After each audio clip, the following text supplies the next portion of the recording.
ప్రియులారా, మనం అందరం ఒక్కసారి దేవునికి థ్యాంక్ చేద్దాం. హల్లెలూయా. కొద్దిగా పోలే తిరిగి ప్రభు మనల్ని ప్రియులారా ఆయన సన్నిధికి ప్రభు దినమందు నడిపించినందుకు మనము దేవునికి కృతజ్ఞతలపై ఉండాలని దేవుని యొక్క ఆశ. వాక్యంలో చెప్పినట్టుగా ఎక్కడ ఇద్దరు ముగ్గురు నా నామమును కూడింటారో వారి మధ్య నేను ఉంటాను కదా. మనం ఇద్దరి కంటే ఎక్కువ మంది ఉన్నాము కదా. You are able to hear. ఇద్దరి కంటే మనం ఎక్కువ మంది ఉన్నాం కాబట్టి దేవుని సన్నిధి మనం మర్చిపోయాం. కాబట్టి దేవుడికి వందనాలు. ఈరోజు ప్రియులారా దేవదూతల గురించి కొద్దిగా గ్యాప్ ఇచ్చి వచ్చేవారు ఐ ట్రై టు టీచ్. ఈరోజు ఒక విశేషమైన సంగతి మనం నేర్చుకున్నాం. అది ఏంటంటే దేవునికి మనం ఎల్లప్పుడూ కృతజ్ఞతలు కలిగి జీవించాలా. ఒకటి నోటితో థ్యాంక్స్ చెప్పడం ఒకటైతే, ఆ కృతజ్ఞత భావం కలిగి జీవించడం ఇంకొక విషయం. సో నోటితో థ్యాంక్స్ చెప్పాలా, హృదయంలో ఆ యొక్క కృతజ్ఞత భావము ఎప్పుడు మనకు కలిగి ఉండాలి. యేసుక్రీస్తు ఒకసారి 10 మంది కుష్ఠరోగులను స్వస్థపరిచాడు. మీకు తెలుసు కదా కుష్ఠరోగం అంటే ఎంత ఘోరమైన వ్యాధి. లేవియా కాండంలో దాని గురించి రాయబడతాం అధ్యాయం రాశారు. కుష్ఠరోగం వచ్చిన వారు మనుషుల మధ్య నివసించకూడదు, అతడు ఊరి బయట ఉండాలా, ఒక చెట్టు కింద కూర్చోవాలా, ఎవరితో కాంటాక్ట్ చేయకూడదు, ఎవరితో మాట్లాడకూడదు, గ్రామంలోకి ఆ పట్టణంలోకి రాకూడదు, ఒకవేళ వస్తే ఆయన రాళ్ళతో కొట్టి చంపేవారు. ఓకే, మరి ఆయనకు రాత్రి పూట ఎవరన్నా అక్కడ దూరంలో అన్నం పెడితే ఆయన ఎవరు లేని చూసి ఆ అన్నం తెచ్చుకుని తినాలి. ఇలా వాళ్ళ జీవితం చాలా ఘోరంగా ఉండేది పిల్లలు. అలాంటి కుష్ఠరోగులను యేసుక్రీస్తు స్వస్థపరిచాడు. అందరూ 10 మంది వెళ్ళిపోయారు. అప్పుడు ఒక్కడు మాత్రమే తిరిగి వచ్చాడంట కదా. తిరిగి వచ్చి యేసుక్రీస్తుకు ఆయన పాదాల దగ్గర పడి ఆయనకు థ్యాంక్స్ చెప్పాడు అని. Okay, so 10 lepers Jesus healed. All 10 of them went away. Only one man returned back to him. He fell down at the feet of Jesus and said, Lord, thank you for healing me. The rest of the 9 people, they did not come to say thanks. తక్కిన 9 మంది తిరిగి వచ్చి దేవుడు యేసు ప్రభుకు thanks చెప్పలేదంట. వాళ్ళలో ఒక్కళ్ళే వచ్చి యేసు ప్రభుకు థ్యాంక్స్ అని చెప్పారు. అప్పుడు యేసు ప్రభు ఏమడిగాడంట, తక్కిన 9 మంది ఎక్కడా అంటే ఇంతగాని కృతజ్ఞత లేదా వీళ్ళకు అని యేసుక్రీస్తు అక్కడ చెప్పిన మాట. కనీసం వాళ్ళు వచ్చి థ్యాంక్స్ చెప్పలేదా? పైసలా, లేకుంటే ఏమైనా బలి అర్పించాలా, లేకుంటే ఆస్తి ఏమైనా రాసియాలా, లేకుంటే ఏమైనా డబ్బు ఇవ్వాలా? ఏం లేదు, నన్ను స్వస్థపరిచినావు దైవా, ఇతడు తిరిగి వచ్చిన వ్యక్తి ఏమైనా పైసలు ఇచ్చాడా, లేకపోతే ఏమైనా చేశాడు? ఏం లేదు, జస్ట్ ఆయన కాళ్ళ మీద పడి థ్యాంక్ యూ ప్రభువా, నన్ను ముట్టినందుకు నీకు వందనాలు చెప్పి కృతజ్ఞత భావం కలిగి యేసయ్యను ఆయనను స్తుతించాడంట. సో అలాంటి స్వభావం మనం కలిగి ఉండాలని దేవుని యొక్క చిత్తం. ప్రియం, మనందరం బ్రతికినందు రోజులు ఆ కృతజ్ఞత భావం కలిగి ఉండాలి. నన్ను సృష్టించావే, థ్యాంక్స్ అయ్యా. చాలాసార్లు మనం నేర్చుకున్నాం. ఒకవేళ దేవుడు మనల్ని సృష్టించకుంటుంటే మనం ఏం చేసి ఉండేవాళ్ళము? అడిగేవాళ్ళమా, ఎందుకయ్యా నన్ను సృష్టించలేదు అని? పుట్టిన వెంటనే మనం చనిపోతే మనం ఏం చేసి ఉండేవాళ్ళం? దేవుడిని అడిగి ఉండేవాళ్ళమా, ఎందుకయ్యా నన్ను పుట్టిన వెంటనే చంపేవాని? ఎంతమంది 2 రోజుల తర్వాత చనిపోయిన వాళ్ళు, చిన్నప్పుడే 1 వారం తర్వాత చనిపోయిన వాళ్ళు. నీలోపల హాస్పిటల్లో ఒక సిస్టర్ నాకు ఒక రోజు చెప్పారు, ఒక రోజు 20-30 మందిగా చనిపోతారండి పిల్లలు. ఇవన్నీ గుర్తు చేసుకుంటే మనం ఇంకా బ్రతుకున్నామా? కడుపులో ఓకే 5వ నెల, 6వ నెల, 7వ నెల, 8వ నెల, 9వ నెల ఆ సమయంలో చిన్నపిల్లలు చనిపోతారు. మనల్ని దేవుడు ఆ సిచ్యువేషన్లో పెట్టలేదు. అందరూ బట్టి మనం దేవుడికి థ్యాంక్స్ కృతజ్ఞత కలిగి ఉంటాం. దేవుడు ఈ దినాన్ని నా జీవితం ఇచ్చాడే, అందరూ బట్టి దేవుడికి మనం థ్యాంక్స్ చెప్పాలి. ఆ కృతజ్ఞత భావం కలిగి ఉండాలి. ఉదయం లేస్తుందనే థ్యాంక్ యూ లార్డ్. మనం ప్రార్థన చేసుకోకుండా కనీసం ఫస్ట్ ఒక మాట, thank you lord for one more day. ఇంకొక దినాన్ని నా జీవితంలో ఇచ్చినందుకు థ్యాంక్స్ అయ్యా. నన్ను ఇంకా బ్రతికించినందుకు థ్యాంక్స్ ప్రభా. నేను ఇంకా నా అవయవాలన్నీ చక్కగా పనిచేస్తున్నాయి ప్రభా. Heart problem, kidney problem, liver problem, ఏ ప్రాబ్లమ్స్ లేకుండా నన్ను ఇంకా బ్రతికించినందుకు థ్యాంక్స్ అని చెప్పి మనం వీటన్నిటిని బట్టి దేవుడికి మనం థ్యాంక్స్ చెప్తూ ఉండాలి. ఒకటి నోటితో థ్యాంక్స్ చెప్పడం ఒక మాట అయితే, రెండోది ఆ కృతజ్ఞత భావం. ఇంగ్లీష్లో అంటారు కదా, యాటిట్యూడ్ ఆఫ్ గ్రాటిట్యూడ్. గ్రాటిట్యూడ్ అంటే కృతజ్ఞత భావం. మనము బ్రతికినన్ని రోజులు కలిగి దేవుని పట్ల, ఈరోజు మనం ఈ స్థితిలో ఉన్నామంటే ఎవరు కారణం అంట? మరియమ్మ గారు, దేవుడే కదా. పౌలు ఏమంటాడు? నేనేమై ఉన్నానో దేవుని కృప ద్వారానే అయి ఉన్నాను. What ever I'm today I'm it's only because of the grace of God. నేను ఏమై ఉన్నానో దేవుని కృప ద్వారానే అయి ఉన్నాను. ఆ భావం మన సొంత శక్తితో కాదు ప్రియులు. ఏదో మంచి ఆరోగ్యం ఉన్నామని కాదు కదా, మనం ఏదో బాగా చదువుకున్నాము లేకపోతే చాలా జ్ఞానవంతులమని కాదు. ఒకసారి మనం నేర్చుకున్నాం, ఇర్మియా 9:23 ఏముందంటే, జ్ఞాని తన జ్ఞానమును బట్టి అతిశయించకూడదు. నా జ్ఞానం ఉంది, నేను తెలియగలవాడిని, చాలా చదువుకున్నాను, 2-3 డిగ్రీలు చేసుకున్నాను అని అతిశయించకూడదు. శూరుడు తన శౌర్యమును బట్టి, ఇంగ్లీష్లో let not mighty man boast about his might. తన బలమును బట్టి, తన ఆరోగ్యమును బట్టి, తన శౌర్యాన్ని బట్టి శూరుడు అతిశయించకూడదు. ఐశ్వర్యవంతుడు, డబ్బున్నవారు తన డబ్బును బట్టి అతిశయించకూడదు. మరి దేని గురించి అతిశయించాలంట? నేను దేవుని ఎరిగినానే, నేను బాప్తిసం తీసుకున్నానే, నేను ప్రభు దగ్గరికి వస్తున్నానే, ఆదివారం మందిరానికి వస్తున్నాను, గురువారం బైబిల్ స్టడీకి వస్తున్నాను, రోజు ఇంట్లో ప్రార్థన చేసుకుని బైబిల్ చదువుకుంటున్నాను, రేపు నేను చనిపోతే పరలోకానికి వెళ్తా. అది మనల్ని హ్యాపీగా చేయాలంట. దాన్ని బట్టి మనం సంతోషించాలంట. ఇంకా వేరే దేన్ని బట్టి మనం అతిశయించకూడదు. We should not feel proud, we should not boast ourselves. మన గురించి మనం గొప్పగా ఏ విషయంలో కానీ మనం మాట్లాడకూడదు. కేవలం దేవుని కృప, దేవుని దయ, ఈరోజు వరకు మనం దేవుడి స్థితిలో ఉంచాడని చెప్పి మనం ఆ విషయంలో దేవునికి కృతజ్ఞతలమై, రుణస్థలమై మనము ఉండాలంట. సో కాబట్టి ఈరోజు మన టాపిక్ ఏంటంటే, దేవునికి రుణస్థలమై ఉండాలా. Being grateful to God, being thankful to God. దేవునికి రుణస్థలమై ఉండాలా, దేవునికి మనము కృతజ్ఞతలమై ఉండాలా. దేవునికి ఒక ఇష్టం లేని ఒక వ్యక్తి ఎవరైనా ఉన్నారంటే, థ్యాంక్స్ చెప్పని వ్యక్తి, కృతజ్ఞత లేని వ్యక్తి. పౌలు రాస్తున్నాడు, రోమీలకు రాసిన పత్రిక 1వ అధ్యాయము 21వ వచనం తీసుకుందాం ప్రియులారా. పౌలు రోమీలకు రాసిన పత్రిక, రోమా అనే సంఘానికి పౌలు అనే భక్తుడు ఒక పత్రిక రాశాడండి. ఆ పత్రికలో ఏమని రాస్తాడో చూసుకుందాం. పౌలు రాసింది ఈ లెటరు రోమా అనే సంఘంలో ఉండే క్రైస్తవులకు రాశాడు. అక్కడ ఉన్న సంఘంలో వాళ్ళకి రాస్తూ 1వ అధ్యాయం 21వ వచనంలో ఒకసారి మనం గమనించినట్లయితే, మీరు చూస్తే నేను చదువుతున్నాను, మీరు అందరూ మీ వాక్యాలు చూడండి కదా, నేను చదువుతాను. మరియు వారు దేవుని ఎరిగియు ఆయనను దేవునిగా మహిమపరచలేదు, కృతజ్ఞతాస్తుతులు చెల్లింపను లేదు, కానీ తమ వాదముల యందు వ్యర్థులైరి. నా చదువు honey, can read? They knew God.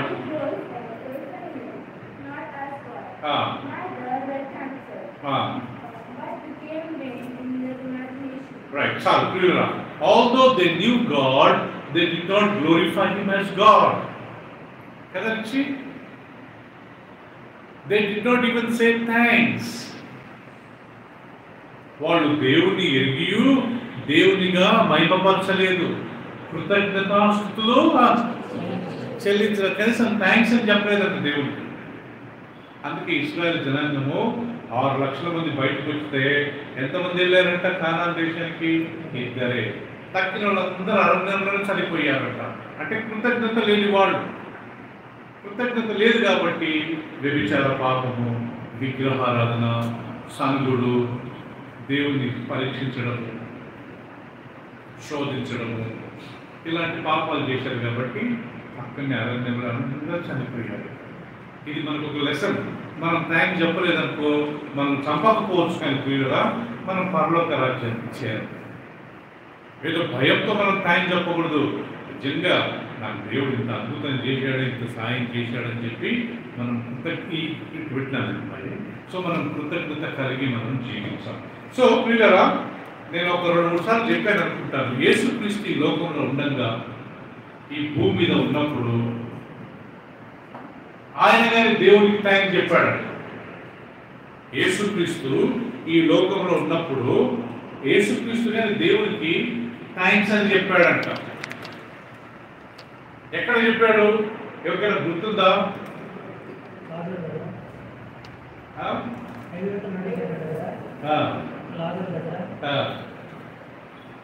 దేవుడు ఒక్కడే చెప్తున్నాడు, తక్కిన ఎవరు చెప్పట్లేదు. ఇంకా ఎక్కడ? యేసుక్రీస్తు తండ్రికి థ్యాంక్స్ చెప్పాడంట.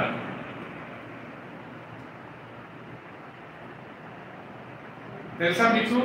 యేసుక్రీస్తు తండ్రికి థ్యాంక్స్ చెప్పాడు. ఎక్కడెక్కడ చెప్పాడు?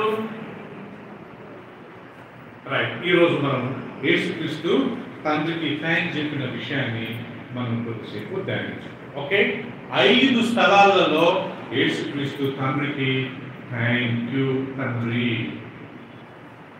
Father, I thank you. Can you imagine? యేసుక్రీస్తు దేవుని కుమారుడైనా మనం ఎంతమంది పిల్లలము మన పేరెంట్స్కి థ్యాంక్స్ చెప్పాము. కానీ ఈరోజు నేర్చుకున్నాం. యేసుక్రీస్తు దేవుని కుమారుడే, ఆయన గారు ఏం చెప్పాడంట? థ్యాంక్ యూ ప్రభువా. ఎప్పుడన్నా నేను మా సన్నికి ఎప్పుడన్నా మెసేజ్ టెక్స్ట్ పెట్టినప్పుడు ఆయన థ్యాంక్ యూ డాడ్ అని పెడతారు. Thanks dad. మన పేరెంట్స్కి ఎప్పుడన్నా కనీసం మెసేజ్లలో థ్యాంక్స్ అని పెట్టామా? ఎప్పుడన్నా థ్యాంక్స్ చెప్పామా? Mummy thank you, daddy thank you, whatever reason. కానీ యేసుక్రీస్తు దేవుని కుమారుడై ఉంది కానీ తండ్రికి ఆయన థ్యాంక్స్ చెప్పాడు. మొదటిది ఎక్కడ చెప్పాడు చూడండి, మత్తయి సువార్త 11వ అధ్యాయము. అందరు తీసినట్లయితే నేను చదువుతాను. యేసుక్రీస్తు తండ్రి అయిన దేవునికి థ్యాంక్స్ అని చెప్పాడు, కృతజ్ఞత చెల్లించాడు. ఎక్కడ చెప్పాడంట? మొదటిది మత్తయి సువార్త 11వ అధ్యాయము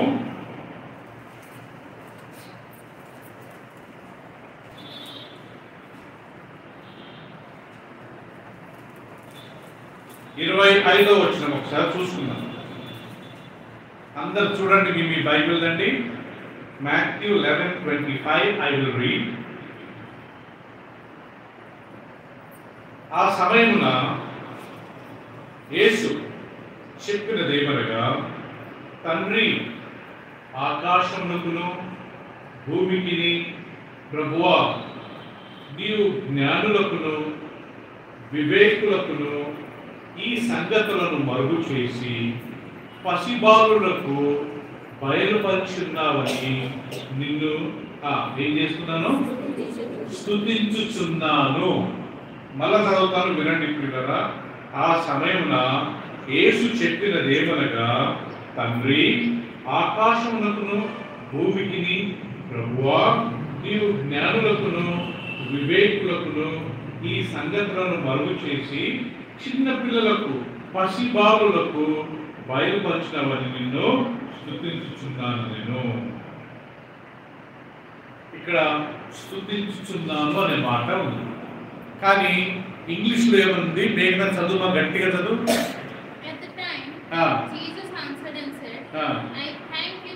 I thank you, Father, Lord of heaven and earth, that you have hidden these things from the wise and prudent and have revealed them to babies. So ఇక్కడ గమనించండి, యేసుక్రీస్తు తండ్రికి కృతజ్ఞత చెల్లిస్తున్నాడు. తెలుగులో స్తుతించుతున్నాను అని, బట్ యాక్చువల్గా ఇంగ్లీష్లో I thank you father for hiding these things from prudent wise and revealing these things to little babes. ప్రభువా, ఈ భూమిని ఆకాశంకు, ప్రభువా భూమికి ఆకాశానికి అధిపతి అయిన దేవా, ఈ సంగతులను, ఈ మర్మాలను, ఈ వాక్యంలో ఉండే మర్మాలను ఈ జ్ఞానవంతులు, ఈ చదువుకున్న పరిచయులు, ఈ శాస్త్రులు, మేము చాలా తెలివిగల వాళ్ళం అనుకునే వారికి నువ్వు మరుగుపరిచావు. ఎవరికి బయలుపరిచావని? చిన్న పసిబాలులు. ఎవరి పసిబాలులు అంటే మన లాంటి వాళ్ళు. నేను జ్ఞానం అనుకునే వారికి దేవుడు వాక్యాన్ని బయలుపరచాడు. ఎవరికి బయలుపరుస్తాడు? నాకేం తెలియదు అని తగ్గించుకున్న వాళ్ళకు ఇక్కడ పసిబాలు ఎవరంటే శిష్యులండి. చేపలు పట్టేవాళ్ళు, గొర్రెల కాపర్లు, వలలు కుట్టేవారు. ఓకే, యేసుక్రీస్తుని వెంబడించిన వాళ్ళంతా మ్యాక్సిమం వాళ్ళే. ఇలా 12 మందిలో చదువుకున్న వాడు ఉంటే లూకా ఒక్కడే. ఈ was doctor. Matthew tax collector, కొద్దిగా చదువు వచ్చుండొచ్చు, కానీ మ్యాక్సిమము ఒకసారి కొంతమంది అదే ఈ పామరులు ఇంత జ్ఞానం ఎక్కడిది, చదువు లేని వాళ్ళకి ఇంత జ్ఞానం ఎక్కడిది అని చెప్పి యేసుక్రీస్తు శిష్యులను చూసి వాళ్ళు అన్నారంటాను. అంటే యేసుక్రీస్తు శిష్యులు పెద్దలు చదువుకున్న వాళ్ళు కాదు, కానీ వాళ్లకు దేవుడు వాక్యాన్ని బయలుపరిచాడు. కానీ పరిచయులు, శాస్త్రులు, ఆ రోజుల్లో చాలా మంది ధర్మోపదేశకులు, ధర్మశాస్త్రం ఉపదేశించేవారు, ధర్మోపదేశకులు, వారికి దేవుడు వాక్యాన్ని బయలుపరచలేదు. వాళ్ళు డిగ్రీలు పెట్టుకున్నారు కానీ తెలివి లేనే లేదు, వాళ్ళకి జ్ఞానం లేనే లేదు. అమెరికాలో ఒక సిస్టమ్ ఉంది, అదేం తెలుసండి? డిగ్రీ చదువుకుంటూ వేరే వాళ్ళ దగ్గర పరీక్షలు రాపిస్తుంటారు. అది మోసం, అన్యాయం. మనకు తెలివి ఉండదు, పైసలు ఇచ్చి వేరే వాళ్ళతో రాపిస్తారు కానీ వీళ్ళు చదువుకోరు. వీళ్ళు ఏం చేస్తారంటే వీళ్ళు డబ్బు సంపాదించడము, వీళ్ళు లైఫ్లో ఎంజాయ్ చేయడం, అంతేగాని వీళ్ళు డబ్బు ఇచ్చి డిగ్రీలు సంపాదించుకుంటారు. అలాంటి వ్యక్తులు ఈ వ్యక్తులు అన్నమాట. దేవుడు ఇళ్ళకు జ్ఞానాన్ని, దేవుడు వాక్యాన్ని వాళ్ళు బయలుపరచలేదు. ఎవరు బయలుపరిచాడు? నాకేం తెలియదు ప్రభువా అన్న ఈ శిష్యులకు బయలుపరిచాడు. సో అందరూ బట్టి యేసుక్రీస్తు తండ్రికి థాంక్స్. ఓ తండ్రి, నువ్వు ఈ జ్ఞానులకు, ఈ బుద్ధిమంతులకు నీ యొక్క మర్మాలను దాచిపెట్టి ఎవరు బయలుపరిచావు? చిన్నపిల్లల లాంటి ఈ శిష్యులకు, చిన్నపిల్లల లాంటి ఈ వ్యక్తులకు నువ్వు బయలుపరిచావు. అందరూ బట్టి నేను నీకేం చెప్తున్నాను? థ్యాంక్స్ అయ్యా. ఇంకొక మాట చెప్పాలంటే యేసుక్రీస్తు తండ్రికి ఎందుకు థ్యాంక్స్ చెప్పాడంట? దేవుడు వాక్యాన్ని బట్టి థ్యాంక్స్ చెప్పాడు. ఈరోజు మనం పిల్లరా ఇంత ఈ స్థితిలో ఉన్నామంటే మనం దేవుడు వాక్యాన్ని దేవుడు బయలుపరిచినందుకే. ఈ లోకంలో చాలా మంది ఉన్నారు చదువుకున్న వాళ్ళు పిల్లరా, కానీ వాక్యం తెలియదు. వాళ్ళ ప్రవర్తన, వాళ్ళ యొక్క లైఫ్ స్టైల్ చూశారు పిల్లరా. మనం కంట్రోల్లో ఉన్నామంటే దేవుని వాక్యం మనకు తెలుసు కాబట్టి. లేకపోతే మనం కానీ ఈ లోకం ప్రకారం జీవించి దేవుని దూరమైపోయేవాళ్ళము. సో యేసుక్రీస్తు మొదటిసారి తండ్రికి థ్యాంక్స్ చెప్పినాడు. తండ్రి, ఇదిగో ఈ పరలోక రాజ్యం యొక్క మర్మాలను నువ్వు దాచిపెట్టి ఓకే ఈ చిన్న పిల్లలకు, శిష్యులకు నువ్వు బయలుపరిచినందుకు నేను నీకు కృతజ్ఞతాస్తుతులు చెల్లిస్తున్నాను. I thank you father. మీరు ఎక్కడన్నా గమనించండి, యేసుక్రీస్తు తండ్రికి ప్రార్థించినప్పుడు తండ్రి అన్నాడు కానీ దేవా అనలేదు, ప్రభు అనలేదు. ఏమన్నాడంట ప్రతిసారి? తండ్రి. చూడండి మళ్ళా వాక్యం 11:25 ఆ సమయంలో యేసు చెప్పినది ఏమనగా, తండ్రి, ఆకాశమునకును భూమికిని ప్రభువా, నీవు జ్ఞానులకును వివేకులకును ఈ సంగతులను మరుగు చేసి పసిబాలులకు బయలుపరిచిన వారి నిన్ను స్తుతించుచున్నాను. తండ్రి. యేసుక్రీస్తు ఎప్పుడు ఆయన ప్రార్థించినప్పుడు, దేవునికి స్తుతించినప్పుడు ఏమని చెప్పేవాడట? తండ్రి.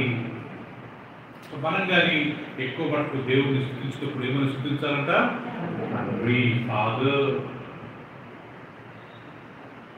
రైట్. రెండవది, యేసుక్రీస్తు ఎక్కడ థాంక్స్ చెప్పాడు దేవునికి అంటే మత్తయి సువార్త 15వ అధ్యాయం తీయండి ప్రియులారా, చాలా ఇంట్రెస్టింగ్ ఉంది.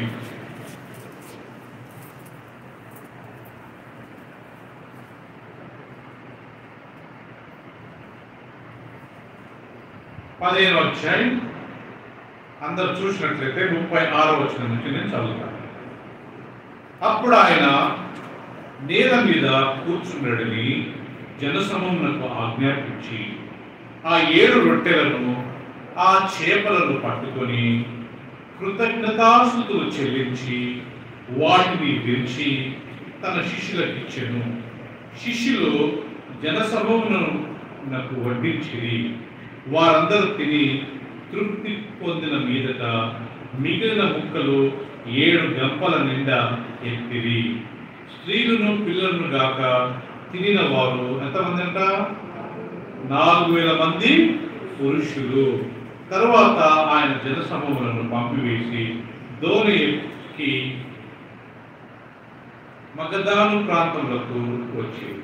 సో ప్రియులారా, రెండవది యేసుక్రీస్తు ఎక్కడ థ్యాంక్స్ చెప్పాడంట? 5 రొట్టెలు కదా చూడండి, ఏమంటుందో 7 రొట్టెలు. ఇంకొక వాక్యంలో 5 రొట్టెలు 2 చేపలు. అంటే యేసుక్రీస్తు ఈ భూలోకంలో ఉన్నప్పుడు ఈ రొట్టెలు చేపలు ఎన్నిసార్లు పంచాడంట? 2 సార్లు. ఇది గుర్తుపెట్టుకుని క్లియర్గా.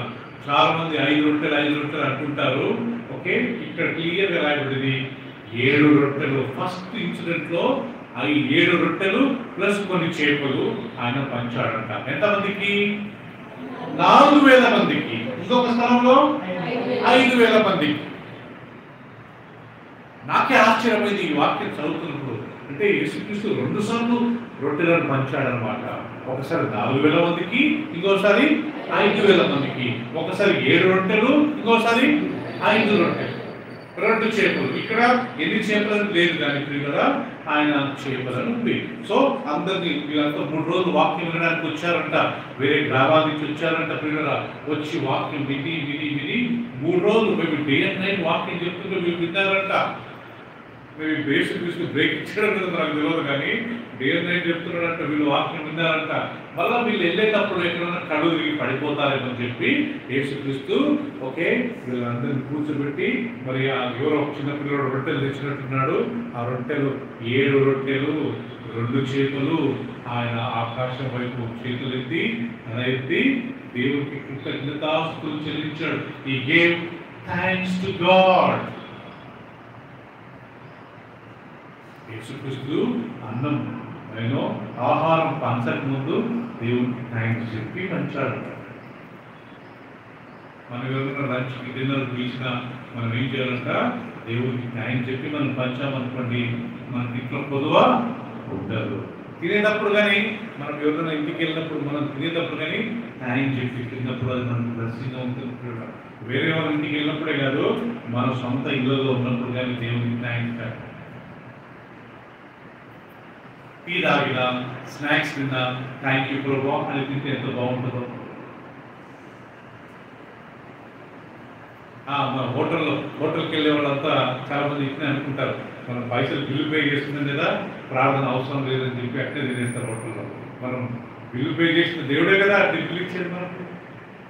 అది హోటల్ కానివ్వండి, ఇల్లు కానివ్వండి, పెళ్లి కానివ్వండి, బర్త్డే కానివ్వండి, ఏ ఫంక్షన్ అయినా కానివ్వండి, మనం కృతజ్ఞతాస్తుతులు చెల్లించి థ్యాంక్స్ చెప్పి మనం తిన్నప్పుడు అది ఆశీర్వదించడం. మన మనసులో ప్రార్థన చేసుకోవచ్చు. థ్యాంక్ యూ ప్రభు, ఈ ఆహారం ఇచ్చారు. దేవుని వాక్యంలో రాయబడ్డది, ప్రార్థించుకున్నప్పుడు ఆ ఆహారం పరిశుద్ధపరచబడుతుందంట. The food will be sanctified. So యేసుక్రీస్తు 7 రొట్టెలు కొన్ని చేపలు తీసుకొని మేము ఆ గంపలు పైకెత్తి దేవునికి కృతజ్ఞతాస్తుతులు చెల్లించి వారికి పంచిపెట్టాడని దేవుడు వాక్యంలో రాయబడింది. ఇది 2వ ఇన్సిడెంట్. ఎంతమంది తిన్నారంట? స్త్రీలు చిన్నపిల్లలు కాకుండా ఎంతమంది? 4000 మంది. ఇంకా మరి స్త్రీలను యాడ్ చేయండి, పిల్లల్ని యాడ్ చేయండి, ఎంతమంది ఉంటుంది? ఉదయం అప్రాక్సిమేట్గా మేము ఒక్కొక్క 1000 2000 వేసుకుందాం. ఇది 6000 మంది ఉంటారు. కానీ బైబిల్లో 4,000 మంది తిన్నారు. ఇది మొదటి ఇన్సిడెంట్. కానీ ఇక్కడ పంచక ముందు దేవుడు యేసుక్రీస్తు ఏం చెప్పాడంట? థ్యాంక్ యూ ప్రభువా. ఇందాక ఇంగ్లీష్లో చదువున్నారా? గట్టిగా చదువున్నాను ఇంగ్లీష్లో. 15:36 man. He took the 7 loaves and the fishes and gave thanks and break them and gave to his disciples and the disciples to the multitude. Okay, so Bible says how many people ate? And they did all eat and were filled, and they took up of the broken meat that was 7 baskets full. Afterwards, and they did eat were 4,000 men, besides women and children. So ఎన్ని గంపలు వీళ్ళు gather చేశారంట? ఎన్ని గంపలు? 7 గంపలు. ఇంకొక స్థలంలో 12 గంపలు. అదే 2 ఇన్సిడెంట్స్ పోయినారు. ఇక్కడ కన్ఫ్యూజ్ అవ్వాల్సిన అవసరం లేదు. దీన్ని బట్టి మనం ఏం అర్థం చేసుకుంటామంటే యేసుక్రీస్తు 2 సార్లు రొట్టెలను చేపలను పంచిపెట్టాడు. పంచకుండా ఏం చెప్పాడంటే ఓకే థ్యాంక్స్, అంతే కదా. ఇంకొక స్థలంలో చూద్దాం. యేసుక్రీస్తు 5 రొట్టెలు 2 చేపలు ఎక్కడ పంచాడు? యోహాను సువార్త 6వ అధ్యాయం.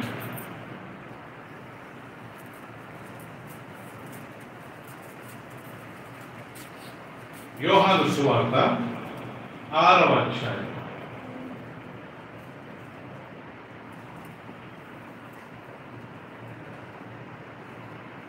పదకొండవ వచనం చదువుతాను, గమనించండి. 6వ అధ్యాయము 11వ వచనం అండి.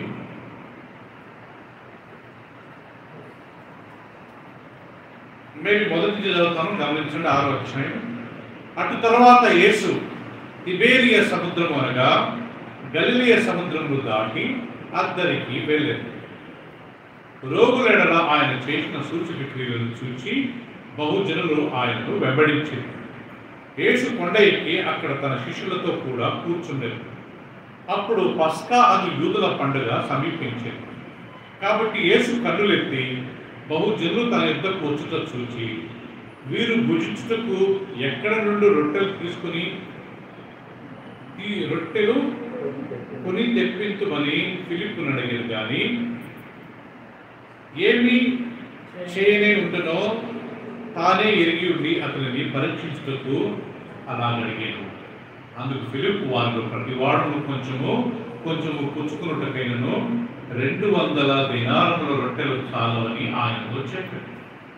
యేసు శిష్యులలో ఒకడు అనగా సీమోను పేతురు సహోదరుడైన ఆంద్రయ్య అక్కడ ఉన్న ఒక చిన్నవాని యొక్క 5 యావల రొట్టెలు 2 చిన్న చేపలు ఉన్నవి. కానీ ఇంతమందికి ఇవి ఏమాత్రమని ఆయనతో అనగా యేసు జనులను కూర్చుని పెట్టాడని చెప్పాడు.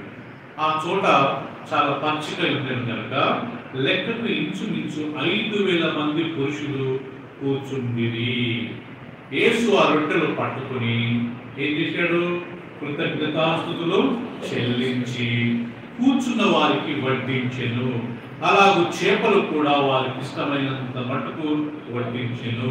వారు తృప్తిగా తినిన తరువాత ఏమీ నష్టపడకుండా మిగిలిన ముక్కలు పోగు చేయడని తన శిష్యులకు చెప్పాను. కాబట్టి వారు భుజించిన తర్వాత వారి వద్ద మిగిలిన 5 యావల రొట్టెల ముక్కలను పోగు చేసి 12 గంపలు నింపిరి. ఇది ఇంకొక ఇన్సిడెంట్ అంట. ఇక్కడ గమనించండి ప్రియులారా, ఎంతమందికి ఇక్కడ ఆయన ఆహారాన్ని డిస్ట్రిబ్యూట్ చేసేట? 5,000. ఇందాక దగ్గర 4,000 పురుషులు. ఇక్కడ పురుషులు లెక్కన ఇచ్చాడు 4,000 మంది. అందరూ ఆయన దగ్గరకు వచ్చి రావడం చూసి ఇప్పుడు ఇక్కడ 3 రోజులు కాదు ప్రియులారా, ఒక్కరోజే వాళ్ళందరూ వస్తున్నప్పుడు ఆ స్వస్థత గురించి వచ్చినప్పుడు యేసుక్రీస్తు వాళ్ళని చూసి ఒకే వాక్యం చెప్పిన తర్వాత వీళ్ళు ఒట్టిగా వెళ్ళకూడదని చెప్పి వాళ్ళకి ఆహారాన్ని ఇచ్చారంట.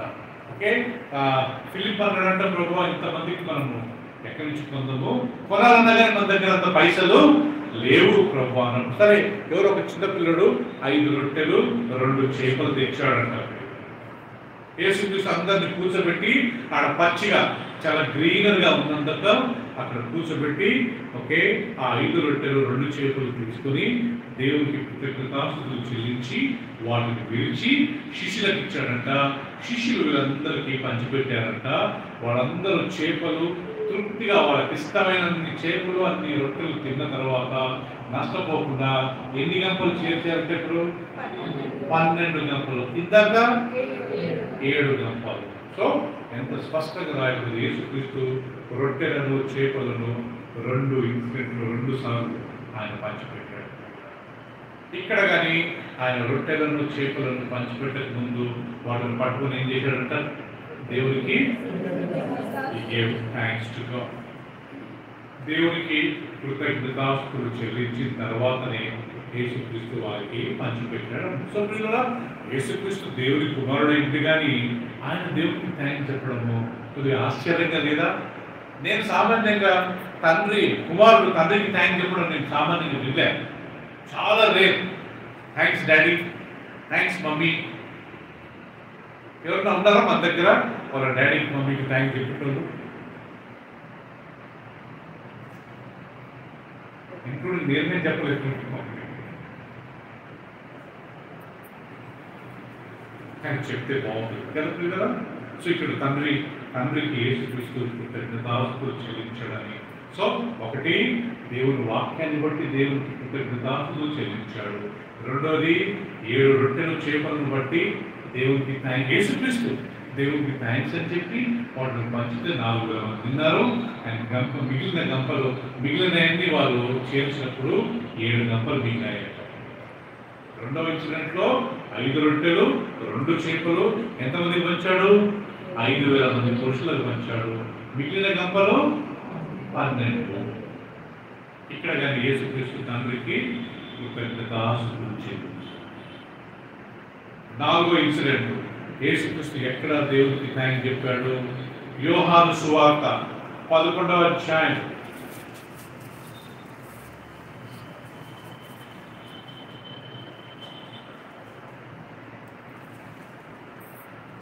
యోహాను సువార్త అందరు తీయండి పిల్లరా.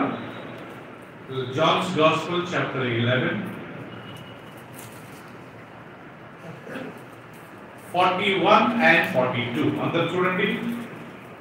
11, 41 and 42. యేసు కన్నులు పైకెత్తి, తండ్రి నీవు నా మనవి వినినందున నీకు కృతజ్ఞతాస్తుతులు చెల్లించుచున్నాను. నీవు ఎల్లప్పుడూ నా మనవి వినుచున్నావని నేను ఎరుగుదును గాని నీవు నన్ను పంపితవని చుట్టూ నిల్చున్న ఈ జన సమూహము నమ్మునట్లు వారి నిమిత్తం ఈ మాట చెప్పి తిని. ఆయన అలాగూ చెప్పి లాజరు బయటికి రమ్మని బిగ్గరగా చెప్పగా చనిపోయిన వాడు కాళ్ళు చేతులు ప్రేత వస్త్రములతో కట్టబడిన వాడై వెలుపలికి వచ్చెను. అతని ముఖమును రుమాలు కట్టి ఉండెను. అంతటా యేసు మీరు అతని కట్లు విప్పిపోనీయుడని వారితో చెప్పాను. సో ప్రియులారా 4వసారి యేసుక్రీస్తు దేవునికి థ్యాంక్స్ చెప్పాడు. Richie can you read loudly 41 and 42? Then they took away the stone from the place where the dead man was lying, and Jesus lifted up his eyes and said, Father, I thank you that you have heard me. And I know that you always hear me. I know that you always hear my prayers. But because of the people who are standing by, I said this, that they may believe you sent me. Afterwards, now when he said these things, he cried with a loud voice, Lazarus, come forth. And he who had died came out, bound hand and foot with a grey cloth, and his face was wrapped with a cloth. Jesus said to them, loose him and let him go. Let him go. Loose his bindings. And ముఖము కాళ్ళు చేతులు అన్ని ప్రియులరా తల నుంచి కాళ్ళ వరకు ఒక బట్టతో చుడతారంట చనిపోయిన తర్వాత. యూదుల ఆచారం ప్రకారము ఒక వ్యక్తి చనిపోతే కాల్వరండి. ఒక వ్యక్తి చనిపోతే మీకు తెలుసు కదా, పార్సీ దీంట్లో వాళ్ళను పశువులకు పెడతారు, గద్దలకు పెడతారు. రాబందులు వచ్చి ఆ డెడ్ బాడీని తింటారు. వాళ్ళ బోన్స్ మిగిలితే ఆ బోన్స్ను వాళ్ళు మంచిగా పౌడర్ చేసి దాన్ని దేంట్లో కలిపి మళ్ళీ అదే పశువులకు అదే పక్షులకు పెడతారండి. కానీ దేవుని వాక్యం ప్రకారం ఒక వ్యక్తి చనిపోతే పాతి పెట్టాలి. ఎందుకు? యేసుక్రీస్తు అంటాడు, ఒక విత్తనము నాటినప్పుడు అది లోపలికి వెళ్ళి చనిపోయిన తర్వాత కొత్త శరీరంతో ఎలా బయటకు వస్తుందో, విత్తనాన్ని మనం వేసినప్పుడు అది చనిపోయి కొత్త మొలక వస్తుంది కదా, అలా చనిపోయిన వ్యక్తిని మనం పాతి పెట్టినప్పుడు అతడు పునరుత్థాన దినమందు కొత్తగా లేస్తాడని దేవుని వాక్యంలో రాయబడ్డది. మరి మీరు అనొచ్చు, మరి కాల్చిన వాళ్ళు లేయలేరా? దేవుడికి అసాధ్యమైనది ఏం లేదు. కానీ దేవుని వాక్యం ప్రకారం ఒక వ్యక్తి చనిపోయినప్పుడు కాల్వడం కంటే అతన్ని పాతి పెట్టడం చాలా మంచిది. నాకు ఒకసారి బాధ అనిపిస్తుంది, నాకు చనిపోయిన వాళ్ళని వాళ్ళ ఆచారాల ప్రకారం వాళ్ళు చేస్తారు. కానీ దేవుని వాక్యం, మన వాక్యం ప్రకారం మాత్రము ఎంత స్పష్టంగా రాయబడదంటే వాళ్ళు పాతి పెట్టగలుగుతారు. యూదుల ఆచరణ ప్రకారము ఒక వ్యక్తి చనిపోయిన తర్వాత తల నుంచి కాలు వరకు ఒక బట్టను చుట్టి ఒక కొండను, ఒక రాతిని వాళ్ళు హోల్ చేసి దాంట్లో పెడతారు. యేసుక్రీస్తు లాజరు సమాధి దగ్గరికి వచ్చినప్పుడు అప్పటికే లాజరు 4 days or 3 days అయిపోయింది, ఆయన చనిపోయాడు. అప్పటికి ఇద్దరు సిస్టర్స్ మార్తా మరియా, అమ్మ యేసయ్య ఆయన ఇప్పటికే చనిపోయి 4 రోజులు అవుతుంది, ఓకే అని ఇంకొక మాట చెప్పాలంటే కంపు కొడుతుంది, ఆయన ఏం చేయొద్దు అన్నట్టుగా వీళ్ళంటప్పుడు యేసుక్రీస్తు అంటాడు, అమ్మా నువ్వు నమ్మినట్లయితే దేవుని మహిమను చూడగలుగుతావు అని చెప్పి యేసుక్రీస్తు ఆ బండ యొక్క ఆ యొక్క దాని మీద ఆ రాత్రిని తొలగించిన తర్వాత ఆకాశం వైపు కన్నులెత్తి మీరు ఎప్పుడైనా గమనించండి, యేసుక్రీస్తు దేవునికి ప్రార్థించినా, దేవునికి థ్యాంక్స్ చెప్పినా ఎప్పుడు తల కిందికి దించుకొని చెప్పలేదండి. ఆయన ఎల్లప్పుడూ ఆకాశం వైపు కన్నులు పైకెత్తి దేవునికి థ్యాంక్స్ చెప్పేవారు. ఆరాధించేవారు, ప్రార్థించేవారు మనం ఎప్పుడు ఆకాశం వైపు కన్నులు ఎత్తే ఆరాధించాలా, ప్రార్థించాలా. ఎందుకు? మన దేవుడు ఎక్కడ ఉన్నాడు చెప్పండి? ఆకాశం మీద ఉన్నాడు. కొండల వైపు నా కన్నులెత్తుచున్నాను, నాకు సహాయము ఎక్కడ నుండి వచ్చును? భూమి ఆకాశములను సృజించిన యెహోవా నుండియే కదా. కీర్తన 122వ అధ్యాయంలో ఆ మాట ఉంది కదా. ఏంటి? Psalm 122. కొండల వైపు అంటే పర్వతముల వైపు నా కన్నులెత్తుచున్నాను. చదువుమా అందరు తీసిన తర్వాత. Let everyone take 121. కొండల తట్టు నా కన్నులెత్తుచున్నాను, నాకు సహాయం ఎక్కడ నుండి వచ్చును? యెహోవా వలనే నాకు సహాయం కలుగును. గమనించండి, కొండల వైపు నా కన్నులెత్తుచున్నాను. ఇంకే చదువునా? I will lift up my eyes unto the hills. From whence comes my help? My help comes from the Lord, who made heaven and earth. Right, చూడండి పిల్లరా, ఆకాశం వైపు నా కన్నులెత్తుచున్నాను, కొండల వైపు నా కన్నులెత్తుచున్నాను. దేవుని బిడ్డలము, క్రైస్తవులమైన మనము ప్రార్థించిన, ఆరాధించిన, దేవుని స్తుతించిన ఎలా స్తుతించాలంట? ఆకాశం వైపు కన్నులెత్తిన. యేసుక్రీస్తు ఎంత ధైర్యంగా అందరితో మాట్లాడినప్పుడల్లా ఆయన ఆకాశం వైపు తన తల ఎత్తి, మీరు చేతులు ఎత్తి దేవునితో ఆయన మాట్లాడుతున్న దేవుని కృతజ్ఞతాస్తుతులు ఆయన చేస్తున్నారు. ఇక్కడ రాయబడిన లాజరు యేసు ప్రభువుని చాలా ప్రేమించాడు. యెరూషలేము నుంచి ఒక 12-13 కిలోమీటర్లు ఉంటుందండి బెతనీ. ఇప్పుడు ఉంది ఆ పట్టణం, ఆ గ్రామం. ఆ బెతనీలో ఉండేవారంట వీళ్ళు, లాజరు, ఆయనకి ఇద్దరు సిస్టర్స్ మేరీ, మార్తా. వీళ్ళు యేసు ప్రభువుని చాలా ప్రేమించారు. యేసుక్రీస్తు గారిని వీళ్ళని చాలా ప్రేమించేవాడు. ఒకరోజు ఆయన సిక్ అయ్యాడు. సిక్ అయిన తర్వాత యేసు ప్రభు దగ్గర కబురు వచ్చింది, ఏమని? లాజరు సిక్ అయ్యాడు. యేసు ప్రభు వెళ్ళలేదు, ఆయన చనిపోయే వరకు ఆగాడు. ఎందుకు? సిక్ అయిన వ్యక్తికి వెళ్ళి ప్రేయర్ చేస్తే పెద్ద గొప్పతనం ఏముంది?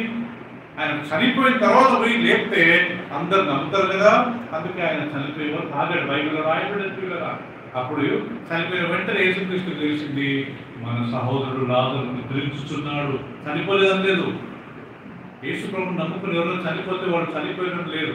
ఏమనుందంటే వాడు నిద్రించుతున్నారు.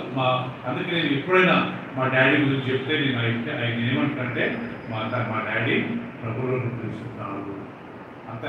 మా డాడీ చచ్చిపోయాడు, ఈజ్ నో మోర్ అనకూడదండి. అంటే ప్రభువుని నమ్ముకున్నవాడు ఆయన ప్రభు దగ్గరికి వెళ్ళాడు. ఆయన ప్రభువులో నిద్రిస్తున్నాడు, నిద్రించాడు. రాజు చనిపోతుంది, ఆయన నిద్రించుతున్నాడు. మనం వెళ్ళి ఆయన లేపుతాం పదాన్ని యేసుక్రీస్తు అక్కడికి వెళ్ళాడు. అక్కడ పెద్ద సంభాషణ జరిగింది. నేను ఎప్పుడు పునరుత్థానము, నేనే జీవమే ఉన్నాను, నన్ను నమ్మిన వాడు చనిపోయినా లేస్తాడు. ఆయన ఒక్కరు గారు మనందరికీ వర్తిస్తుంది. మనం ప్రభువు నమ్ముకొని బాప్తిసం తీసుకుని ప్రభు రాత్రి బలలో ఎవరెవరైతే పాలు పొందుతున్నారో వాళ్ళు చనిపోతే వాళ్ళకి రేపు పునరుత్థానం ఉంది. ఎవరెవరైతే ప్రభువులో నిద్రిస్తారో వాళ్ళందరినీ యేసు ప్రభు వల్ల లేపుతాడు. 5 రొట్టెలు 2 చేపలు పంచినప్పుడు ఆయన చెప్పాడంట. 7 రొట్టెలు చేపలు పంచినప్పుడు దేవుడికి ఆయన చెప్పాడంట. దేవుడు వాక్యం బట్టి, దేవా ఈ సంగతులను వీళ్ళకు మరుగుపరిచి నీ బిడ్డలైన ఈ యొక్క పసిబాలకు బయలుపరిచినందుకు నీకు కృతజ్ఞతాస్తులు చెల్లిస్తున్నాను దేవుడికి ఆయన చెప్పాడు. లాజరు సమాధి దగ్గరికి వచ్చి, దేవా నీకు కృతజ్ఞతలు వందనాలని చెప్పి దేవుడు కృతజ్ఞతలు చెల్లించాడు. ఇప్పుడు ఎన్నిసార్లు చెప్పాడంటే ఆయన చెప్పాడు? ఇప్పుడు 4 అయింది అంతేనా? ఇప్పుడు 5వసారి ఎక్కడ చెప్పాడు చూద్దామండి. మత్తయి సువార్త, లూకా సువార్త 22వ అధ్యాయం.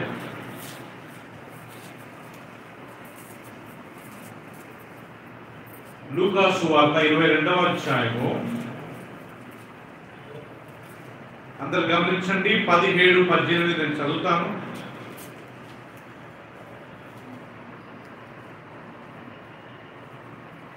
ఆయన గిన్నె ఎత్తుకొని కృతజ్ఞతాస్తుతులు చెల్లించి, మీరు దీన్ని తిని తీసుకొని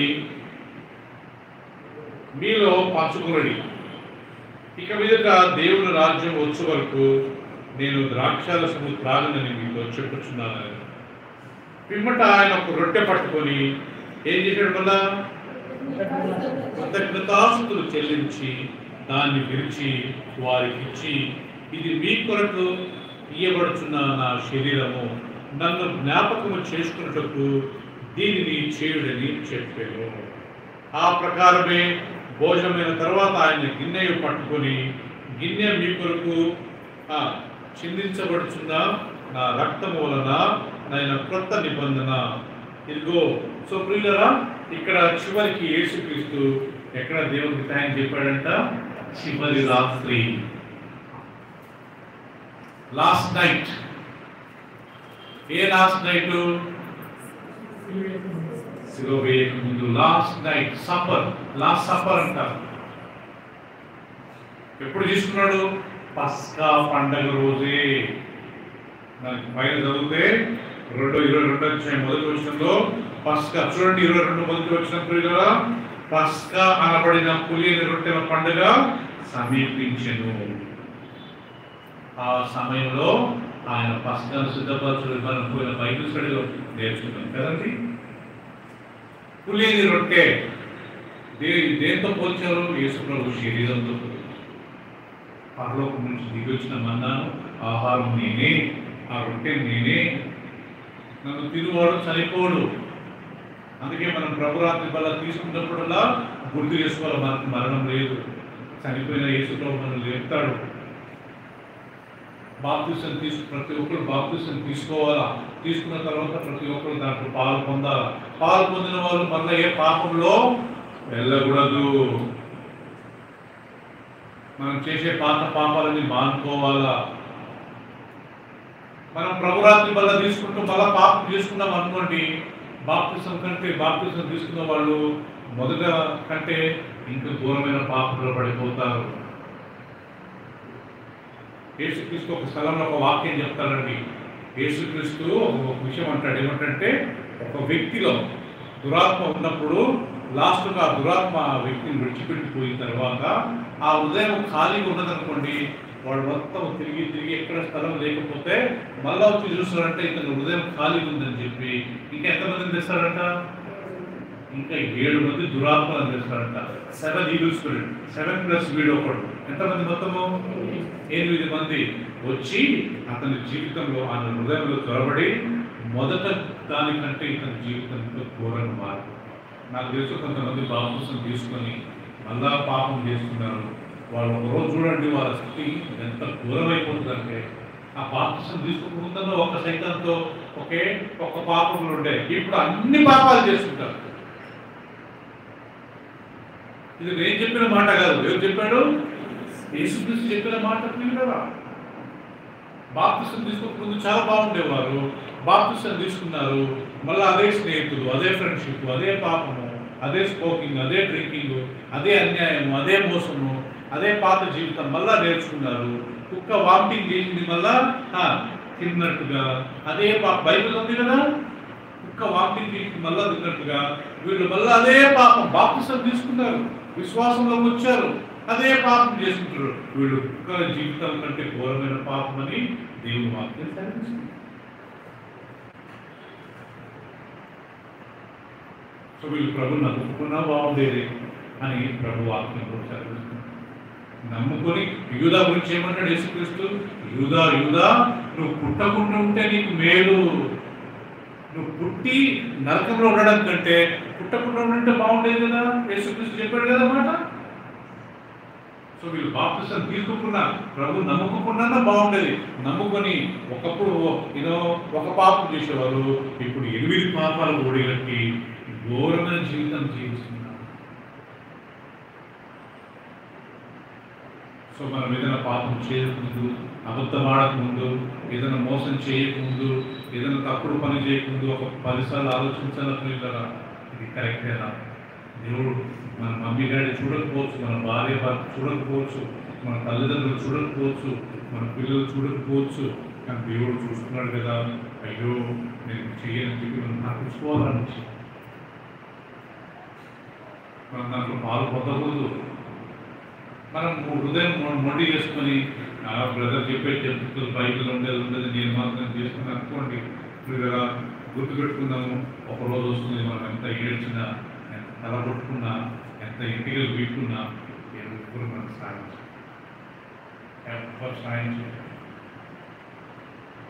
ఎవరు పాపానికి వాళ్ళే లెక్క చెప్పాలి. కాబట్టి దేవుడు మనకు లెక్క చెప్పాలప్పుడు అప్పుడు ఏం చేస్తే మనకు క్షమాపణ దొరకదు. ప్రభురాత్రులు తీసుకునే ప్రతి ఒక్కరు చాలా కేర్ఫుల్గా ఆలోచించి దాంట్లో పాల్గొంటారు. ఏదైనా తప్పు చేశాము, ఈ వారంలో చేస్తున్న పాపంలో ఉన్నామంటే తీసుకోవద్దు. ఎన్నిసార్లు మనం నేర్చుకున్నాం పిల్లరా, దాన్ని అయోగ్యంగా తీసుకునేవాడు. చాలా మంది బలహీనులయ్యారు, చాలా మంది రోగులయ్యారు, చాలా మంది నిద్రించుచున్నారు. అంటే నిద్రించుతున్నారంటే చనిపోయారు. చాలా మంది క్రిస్టియన్స్ ఎందుకు చనిపోతారు తెలుసా అండి? ఈ ప్రభురాత్రి వల్ల పాపం తీసుకుంటారు. అలా మంచిగా ఉన్నాయి, నిన్న వాళ్ళతో మాట్లాడాడు, పాపానికి భయపడరు. ఎందుకు దేవుడు తనను ప్రతి ఆదివారం ఎందుకు రప్పిస్తున్నాడు ఇక్కడికి, ప్రతి గురువారం ఎందుకు రప్పిస్తున్నాడు? పాపం చేయదు, దేవుడికి దగ్గరికి కావాలా, దేవుని వాక్యానికి లోబడాలా. రేపు మనం చనిపోతే దేవుని దగ్గరికి వెళ్తాం. పెళ్ళి ఎవరు తాగండి, ఆ సమయం వచ్చేవారు తాగండి, దాని ముందు ఎన్నో త్వరపడి పాపం చేయొద్దు. ప్రభురాత్రి వల్ల తీసుకునేటప్పుడు మనం పరీక్షించుకోవాలా. ఏదో ప్రతి వారం అంకుల్ ఇస్తున్నారు, ఏదో బ్రదర్ ఇస్తున్నారు అని మనం తీసుకోకూడదు. ఏమైనా తప్ప అనిపిస్తే, ఏమైనా పాపం చేస్తున్నాము, ఇంకా పాపం ఉండమంటే తీసుకోకూడదు. ఎవరైనా ఏమైనా అనుకుంటారని తీసుకున్నాం అనుకోండి, రేపు శిక్ష వచ్చినప్పుడు ఎవరు వస్తారు మన దగ్గరికి? ఎవరు రాదు.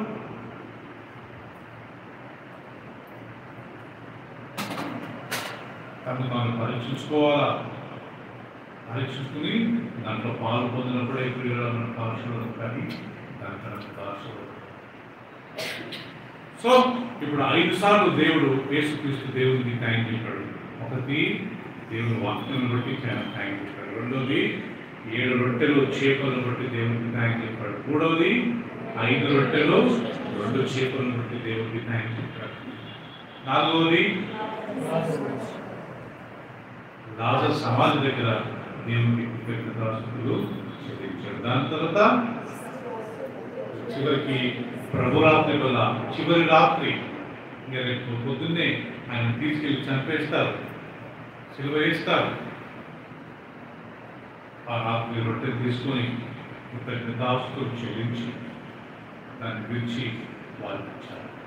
అదైన తర్వాత ద్రాక్షరసం పట్టుకొని దేవుడికి కృతజ్ఞతాస్తుతులు చెల్లించి దేవుడికి సాధకాన్ని వారికి అందించి ఇది మీ కొరకు చిందించబడిన నా కృత నిబంధన రక్తం, దీంతో మీరు పాల్పొందుతారని చెప్పాడు. సో ప్రియులారా, ఈ 5 సార్లు యేసుక్రీస్తు తండ్రి అయిన దేవుడికి ఏం చెప్పాడంట?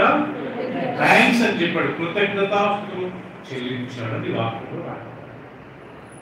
సో మనకి ఎందుకు దేవుడు ఈరోజు ఈ వాక్యం నేర్పించాడంటే మనం కానీ ఎల్లప్పుడూ దేవునికి ఏం చెప్పాలంటమ్మా?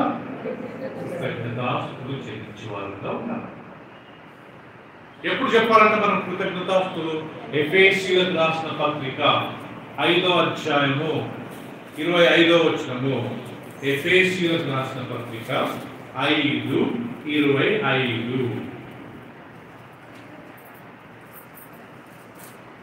అందరు తీసినప్పుడు నేను చదువుతాను. ఎఫెసీయులకు రాసిన పత్రిక 5వ అధ్యాయము 25వ వచనం చదువుతాను.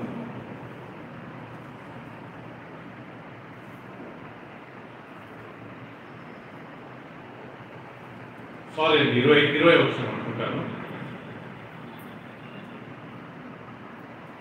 మన ప్రభు అయిన యేసుక్రీస్తు పేరిట సమస్తమును గూర్చి తండ్రి అయిన దేవునికి ఎల్లప్పుడూ కృతజ్ఞతాస్తుతులు చెల్లించుచు క్రీస్తునందుని భయముతో ఒకరికొకడు లోబడి ఉండుడి. మళ్ళా చదువుతాను, వినండి ప్రియులారా. 5వ అధ్యాయం 20వ వచనం. మన ప్రభు అయిన యేసుక్రీస్తు పేరట సమస్తమును గూర్చి ఎవరికి? తండ్రి అయిన దేవునికి ఎప్పుడు? ఎల్లప్పుడూ కృతజ్ఞతాస్తుతులు చెల్లించుచు క్రీస్తునందలి భయముతో ఒకరికొకడు లోబడి ఉండుడి. కానీ నువ్వు చదువుకున్న ఇంగ్లీష్లో లౌడ్లీ. Giving thanks always. ఈ ఫస్ట్ గుర్తుపెట్టుకోండి, always. Okay Dhanalakshmi, when should we give thanks? Always. Always అంటే ఎల్లప్పుడు. తర్వాత సెకండరీ ఫర్ ఆల్ థింగ్స్.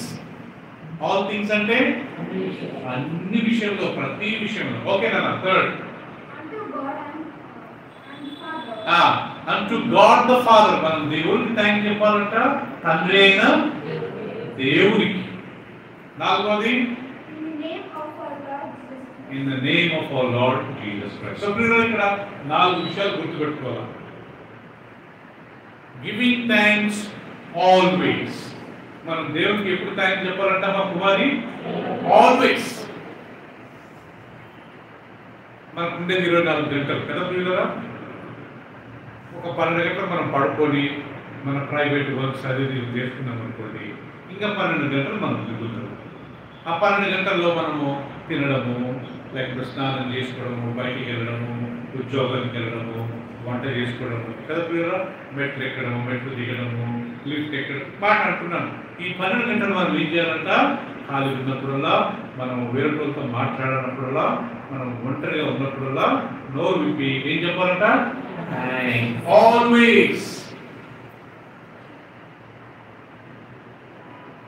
కీర్తన గ్రంథంలో ఒక వాక్యం ఉంది ప్రియులారా, నేను అర్ధరాత్రి వేళ మీకు కృతజ్ఞతాస్తుతులు చెల్లిస్తాను. అర్ధరాత్రి వేళ ఎలా కృతజ్ఞతాస్తుతులు చెల్లిస్తారు? వాష్రూమ్కి లేస్తాము, ఏదైనా కాల్ వస్తుంది, ఓకే, నిద్ర పట్టదు, ఆ సమయంలో లేచి నీళ్ళు తాగి మళ్ళా ఒక మాట థ్యాంక్ చెప్పి పడుకుంటే ఎంత బాగుంటుంది కదా. అది అక్కడ అర్థం. ఈవెన్ రాత్రి పూట కానీ మనం దేవునికి థ్యాంక్స్, అర్ధరాత్రి వేళ, in the mid night, I will give thanks to God. When should we thank God, honey? Always. For what we should thank? For all things. తెలుగులో అన్ని విషయాలలో దేవునికి థ్యాంక్ చెప్పాలట. మరే మగ అన్ని విషయాలలో.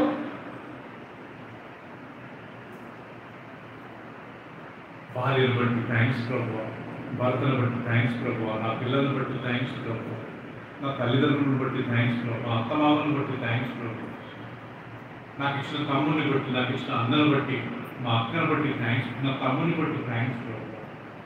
Thanks for my grand parents lord. Thank you for this house lord.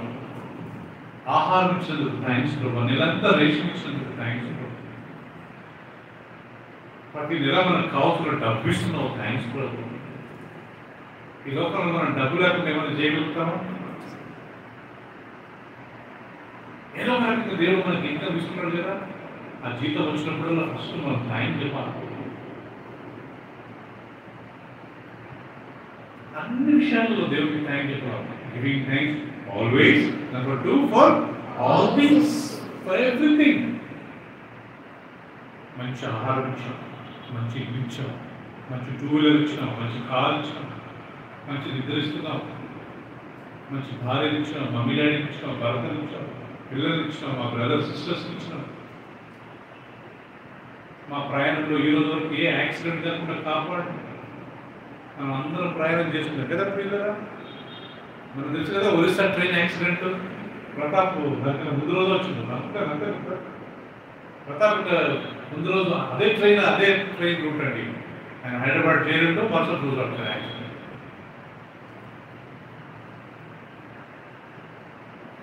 మన ప్రయాణంలో చక్కగా కాపాడుతున్నారు. Giving thanks always for everything. ఎల్లప్పుడూ ప్రతి విషయంలో ఎవరితో కృతజ్ఞత చెల్లించాలి? తండ్రి అయినా దేవునికి. Giving thanks to the God the father in the name of యేసు ప్రభు నామములో. అందుకే ప్రతిసారి యేసు ప్రభు నామములో ప్రార్థిస్తున్నాం తండ్రి. యేసు నామములో ఈ కృతజ్ఞత మీకు చెల్లిస్తున్నాం ప్రభువా. ఈ ఆరాధన యేసు నామములో మీకు సమర్పిస్తున్నాం తండ్రి.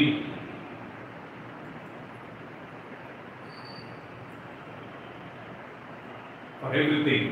సో ప్రియులారా, మనం ఎల్లప్పుడూ కృతజ్ఞతాస్తుతులు చెల్లించే వారంగా ఉంటాం. ఆరాధన గురువారము ఆదివారం మాత్రమే కాదు, మన ఇంట్లో ఉన్నప్పుడు, బయటికి వెళ్ళినప్పుడు, మెట్లు దిగేటప్పుడు, మెట్లు ఎక్కేటప్పుడు, పడుకునేటప్పుడు, తినేటప్పుడు, వంట చేసుకునేటప్పుడు కృతజ్ఞతాస్తుతులు మనం చెల్లించాలి. ఆ భావం మర్చిపోవద్దు. నేను చాలాసార్లు చెప్పాను ఒక ఉదాహరణ. అదేంటంటే ఆనంద్ బ్రదర్ మన చర్చ్లో ఉండేవారు కదండి.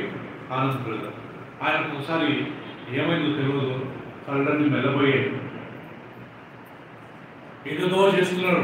ఇమ్మీడియట్గా వాళ్ళ వైఫ్ స్వప్న కాల్ చేసి, బ్రదర్ ఆనంద్ బ్రదర్ టైప్ చేస్తున్నారు, ప్లీజ్ బ్రదర్ ఏదైనా. నేను ఇమ్మీడియట్గా వెళ్ళాను బ్రదర్. వెళ్తే ఆయన కళ్ళన్నీ మెల్లబోయి ఏదో మాట్లాడుతున్నాడు కంట్రోల్. అప్పుడు మన దగ్గర స్విఫ్ట్ కార్ ఉండే. ఇమ్మీడియట్గా నేను ఆయన తీసుకెళ్ళి అక్కడ అపోలో హాస్పిటల్ జూబ్లీ హిల్స్ అక్కడ తీసుకెళ్ళాను. తర్వాత ఆయన ఒక వారం 10 రోజులు అక్కడ డాక్టర్స్ పెట్టి ఆయన అప్పుడు చెప్పింది ఏంటంటే ఒక 1 అవర్ అయిందండి, మొత్తం లోపలంతా బ్లీడింగ్ అయిపోయింది. ఆయన ఎప్పుడో చిన్నప్పుడు కింద పడ్డాడంట. కింద పడి ఒక ఏదో కొద్దిగా ప్రాబ్లమ్ ఆయన బ్లీడింగ్ స్టార్ట్ అయిందంట. అది మొత్తం బ్లీడ్ అయిపోయింది అని చెప్పి లాస్ట్ ఆయనకి ఏదో కొద్దిగా సర్జరీ అది ఇది చేసి మందులతో చేసి సెట్ అయిపోయాడు. తర్వాత మీరు నమ్ముతారు లేదో, ఆనంద్ బ్రదర్ ఈ రోజు వరకు ఎక్కడ కలిసినా ఎప్పుడు కలిసినా ఆ కృతజ్ఞత భావం ఆయనకు ఉంది. బ్రదర్, ఆ రోజు మీరు నన్ను హాస్పిటల్ తీసుకెళ్ళాలంటే నేను చచ్చిపోయి ఉండేవాడు.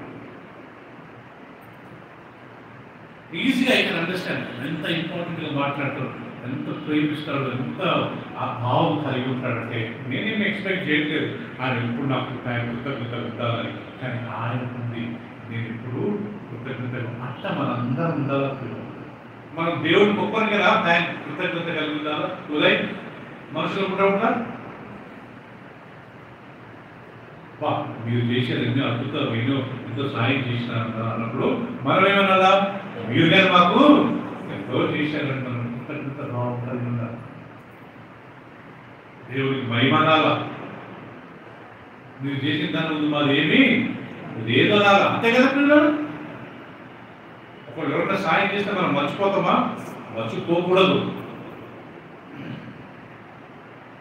ఆర్థికంగా సాయం చేశారు బ్రదర్, మీరు వచ్చి మమ్మల్ని దర్శించారు బ్రదర్, మాకు బుద్ధి పెట్టారు బ్రదర్, మీరు మమ్మల్ని ఆదరించారు, మేము పోలీస్ స్టేషన్కి వెళ్ళినప్పుడు మీరు వచ్చారు, మేము హాస్పిటల్లో కూడా మమ్మల్ని దర్శించారు, మేము మాకు ఇల్లు లేనప్పుడు, ఇలా మనం ఎవరన్నా మనకు సాయం చేస్తే మర్చిపోకూడదమ్మా.